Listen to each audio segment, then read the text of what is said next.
Cerita hari ini, disuruh lapor pajak nggak lengkap sama pegawai di kantor pajak dari Bapak FX Chandra 03. Petugas pajak sendiri yang suruh lapornya nggak lengkap. Oke teman-teman, kita dengarkan cerita dari Bapak konsultan Pak Chandra. Pajak yang ngebantuin orang lapor di kantor pajak, jangan setengah-setengah. Kalian tuh harus nge-assess penghasilan dari wajib pajaknya seperti apa. Masa ada orang mau lapor pajak, dia karyawan tapi punya usaha sampingan, ada sewa kos-kosan juga, nggak ngerti caranya lapor gimana, dia datang ke kantor pajak, dimasukin di korteksnya, terus udah, cuman masukin penghasilan dari karyawan, nihil.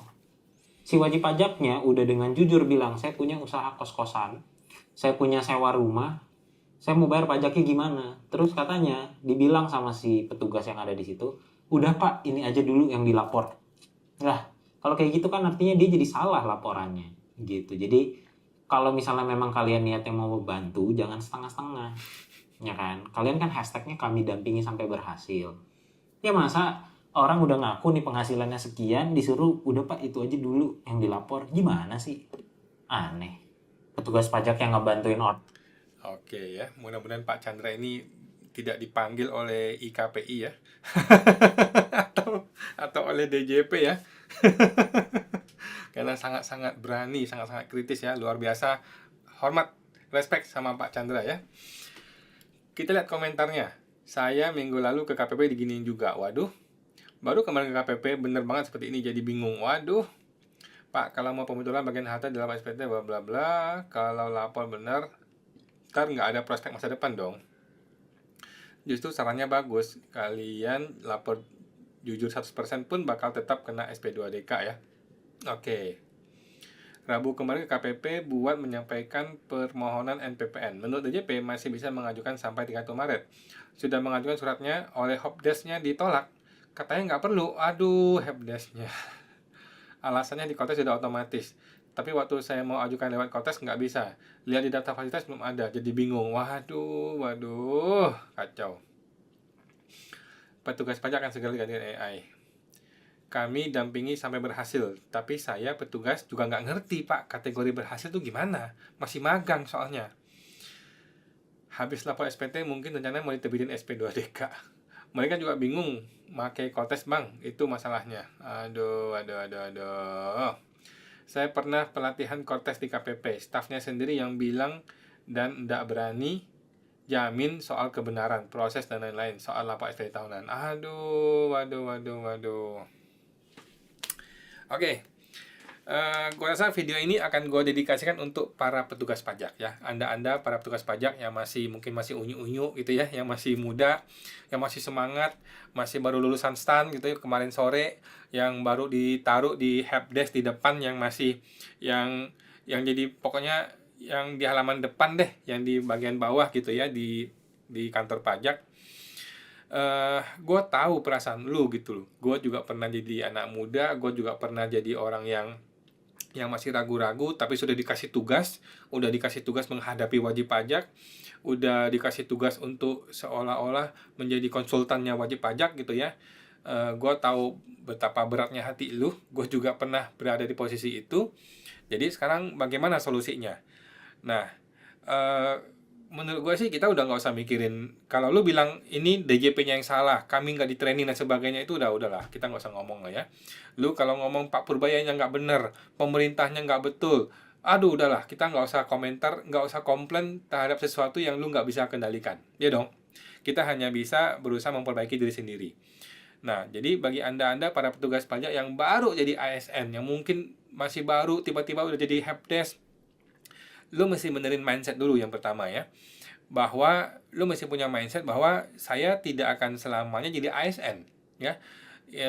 Suatu hari gue akan memulai usaha sendiri, gue akan kaya atau punya uang yang banyak dari usaha, bukan dari ASN ya. Nah, dan gue akan menggunakan cara-cara yang halal ya, bukan dari ASN. Percaya sama gue, tidak ada ASN yang kaya ya kecuali koruptor ya. Tidak mungkin ASN jadi kaya kecuali koruptor ya, kecuali Sri Mulyani, Suryo Utomo, yang level-level mereka masih oke lah. Tapi kan lu nggak mungkin di level mereka ya. kita tidak berharap dong menjadi level seperti mereka ya. Gue pernah dengar ada lulusan STAN punya mimpi jadi menteri keuangan ya. Nah, saran pertama gue adalah lupakan mimpi itu ya. Itu dunia yang sangat-sangat kotor, dunia-dunia yang sangat-sangat bau, jijik, dan lu tidak mau ada di sana. Nah, jadi ubah mindset dulu. Setelah lu punya mindset bahwa gue tidak akan selamanya di ASN, bahwa gue akan mengupgrade diri gue, bahwa gue akan menjadi seorang pengusaha, maka lu menjadi orang yang aktif. Lu menjadi orang yang aktif mencari market gitu loh. Lu tidak merasa seperti udahlah gue sudah cukup lah di sini. Kalau ada orang datang mau gue layani ya gue layani. Kalau gue nggak mau ya gue nggak layani. Atau gue sembarangan aja. Lu tidak punya mindset seperti itu. Karena lu punya mindset mau jadi pengusaha suatu hari, lu jadi punya mindset berkembang gitu loh. Lu mau berkembang, oke? Okay? Nah, jadi langkah pertama adalah merubah mindset. Langkah pertama adalah lu ajak seorang teman yang konsultan pajak atau yang ngerti pajak gitu ya untuk bekerja sama, barenganlah bisnis gitu ya. Nah, jadi setiap kali ada wajib pajak yang datang ke lu, kemudian dia bingung gitu ya, ya lu bantu dengan sepenuh hati ya teman-teman ya. Nah, bagaimana caranya untuk menghindari masalah seperti yang tadi Pak Chandra ini ya? Menghindari gimana? Menghindari adalah lu sebagai petugas pajak, lu harus paham betul itu SPT tahunan seperti apa, dan itu tidak sulit menurut gue ya, apalagi seorang lulusan lulusan STAN gitu ya, orang-orang pintar ya, tidak sulit, lu bisa memahaminya. Nah, cuman kan kita kan bermasalah dengan waktu ya dong, waktu yang jadi masalah. Banyak orang ngantri, kita juga jadi bingung, kita juga jadi hektik gitu kan, sementara kita harus menyelesaikan ini semua, akhirnya orang jalan pintas. Nah, orang jalan pintas suruh lapor yang nggak benar seperti itu ya.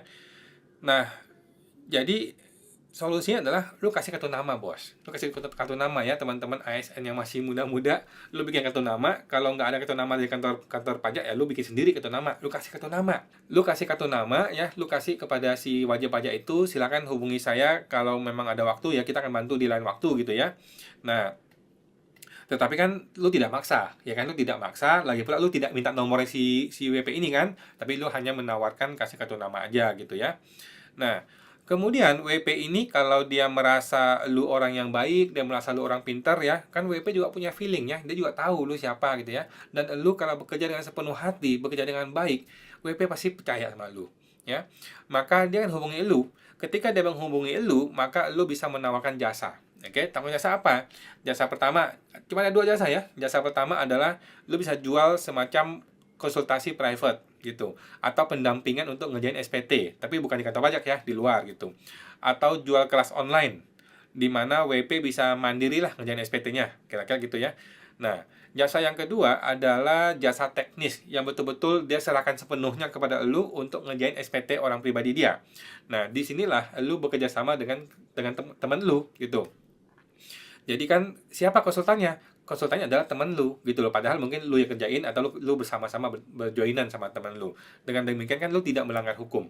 Lu tidak melanggar kode etik di kantor yang ya kode etik abal-abal lah yang katanya nggak boleh bisnis dan sebagainya. Omong kosong itu semua ya. Nah, tapi kan minimal lu tidak melanggar kode etik itu.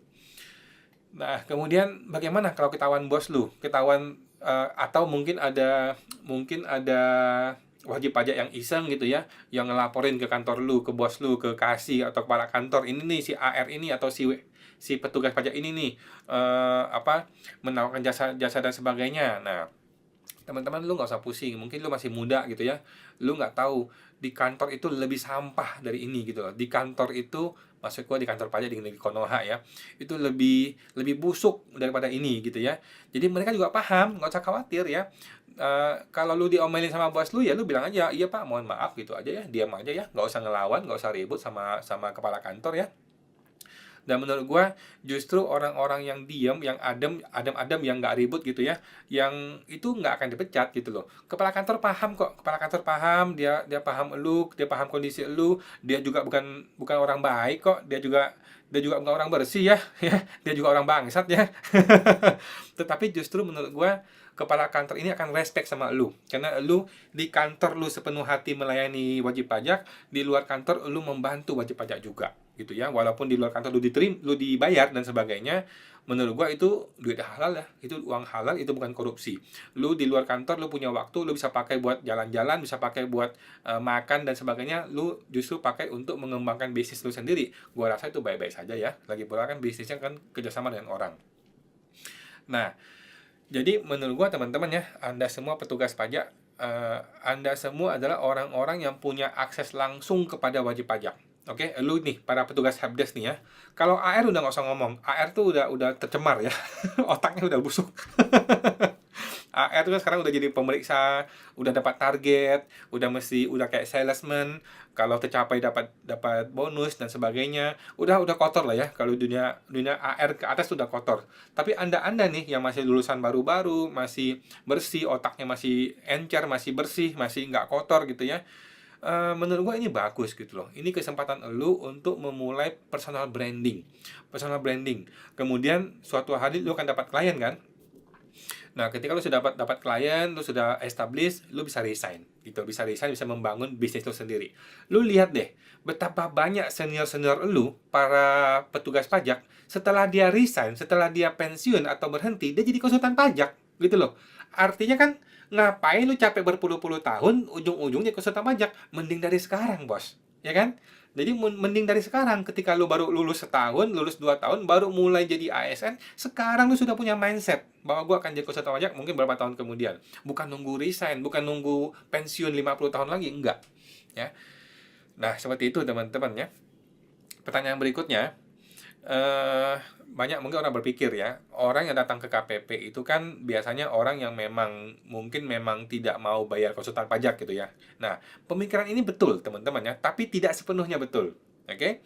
Eh, Market itu luas teman-teman ya. Market, pasar itu luas. Oke?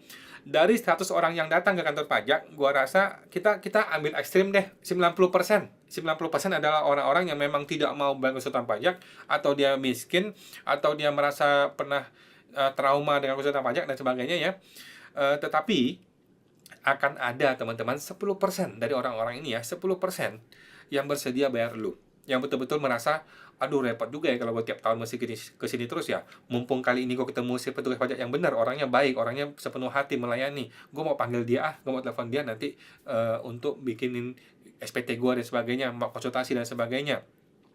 Nah, teman-teman, jangan remehkan the power of mulut ke mulut ya. Nah, satu cerita akan berkembang jadi cerita yang lain gitu loh. Lu dipercaya sama satu klien, maka klien ini akan mempromosikan lu ke saudara dia, ke teman dia dan lain-lain dan lain-lain. Yang penting lu harus jadi petugas pajak yang lurus, oke? Satu kali lu korupsi, selesai sudah. Satu kali lu terima duit yang tidak halal ya, selesai sudah. Reputasi lu hancur, gitu ya. Jadi selalu berada di koridor hukum, selalu menjadi orang yang melayani sepenuh hati, dan ketika lu betul-betul memberikan jasa profesional, berikan jasa profesional yang betul-betul lu bisa membantu dia menyelesaikan masalah pajak dia, gitu loh. Dan orang yang sudah jadi klien lu ya, pengalaman gua teman-teman, orang yang jadi klien lu itu akan bersama lu terus-menerus ya, sampai dia meninggal. Gua sudah kenyang melihat klien gua tuh meninggal. Oke, anaknya lanjutin lagi sama gua, istrinya sama gua lanjutin.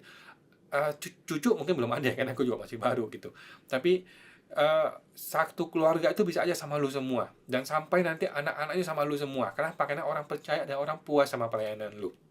Gitu ya, teman-teman. Bagi Anda petugas pajak ya.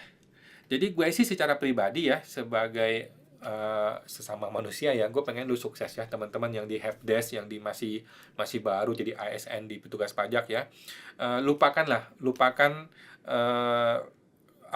mimpi untuk jadi ASN selamanya. ASN nggak akan bawa lu kemana-mana ya. Lu bisa memperoleh kekayaan finansial di luar dari ASN, dan gue yakin lu bisa ya, dan pasti lu akan bisa gitu.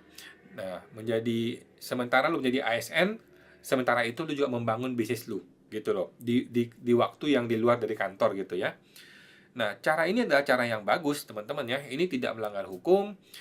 At the end of the day, pada akhirnya bos lu, kepala kantor lu, dirjen pajak, menteri keuangan, presiden, pemerintah, semua itu tidak ada yang benar-benar peduli dengan hidup lu dan keluarga lu. Enggak gitu ya, nggak ada tuh ceritanya ASN tuh diberikan kemudahan, fasilitas, omong kosong semua teman-teman ya, semuanya omong kosong. Jadi menurut gua lu sebagai ASN yang masih muda, masih baru gitu, sebaiknya sejak awal lu sudah punya mindset ini. Mumpung lu di dunia yang basah. Maksud gua lu di dunia yang lu bisa langsung bersentuhan langsung dengan wajib pajak, lu bisa langsung mendapatkan mereka di kesempatan pertama gitu ya. Nah, jangan sampai lu dipromosikan jadi AR udah selesai hidup lu, gak selesai hidup lu, hancur hidup lu ya. Apalagi jadi pemeriksa pajak udah selesai, goodbye, goodbye lah hidup lu gitu. Nah, jadi dari sekarang lu udah bisa mempersiapkan rencana keuangan untuk diri lu dan juga keluarga lu, untuk memulai bisnis lu sendiri gitu loh. Pelan-pelan, pelan-pelan, pelan-pelan, pada akhirnya lu akan bisa meninggalkan pekerjaan yang kotor ini, kemudian lu bisa masuk gua ASN di negeri Konoha ya. Kemudian lu bisa jadi seorang konsultan pajak atau bisnis di dunia perpajakan gitu ya. Nah, kemudian saran gue untuk para wajib pajak, teman-teman, mungkin tadi Bapak ini ceritakan ya, Pak Chandra ceritakan, mungkin teman-teman wajib pajak yang mungkin merasa berat bayar konsultan dan sebagainya, pengen langsung ketemu, pengen langsung ke kantor pajak gitu ya. Akhirnya kan lu tidak puas ya, karena dikasih saran yang aneh-aneh lah, disuruh nggak usah lapor lah, pokoknya kayak nggak dilayani dengan baik gitulah ya. Nah, gua rasa teman-teman yang wajib pajak, gua rasa tidak masalah lah ya bayar sejumlah uang ya. Anggaplah berapa duit gitu ya. Tidak besar gua rasa ya, duit untuk konsultan pajak itu setahun sekali kok ya. Orang pribadi kan setahun sekali gitu. Daripada salah lapor, kayak tadi Pak Chandra bilang, ada sewa, ada apa nggak dilapor kan cilaka ya nanti ya. Nah, kita masih paham opportunity cost. Opportunity cost artinya uang yang lu keluarkan itu tidaklah seberapa dibandingkan dengan kerugian besar yang akan terjadi apabila kita salah lapor gitu ya. Lebih baik kita nggak usah cari yang gratis, tetapi cari yang orang yang bagus, yang masih harganya masuk akal, masih banyak kok ya teman-teman ya. Dan gua rasa orang-orang di petugas pajak juga bisa membantu lu. Ya, terutama petugas pajak yang mungkin sudah mendengar video ini. Gitu ya. Nah, cari konsultan yang bagus, kalau nggak petugas pajak yang bagus juga banyak ya. Yang bisa kita minta bantuannya ya mungkin di luar jam kerja gitu ya, dan mereka orang-orang pintar ya, orang pintar yang bisa membantu kita gitu. Tidak usahlah berharap yang namanya gratisan ya, there is no freelance ya katanya Bapak Ekonomi Dunia ya.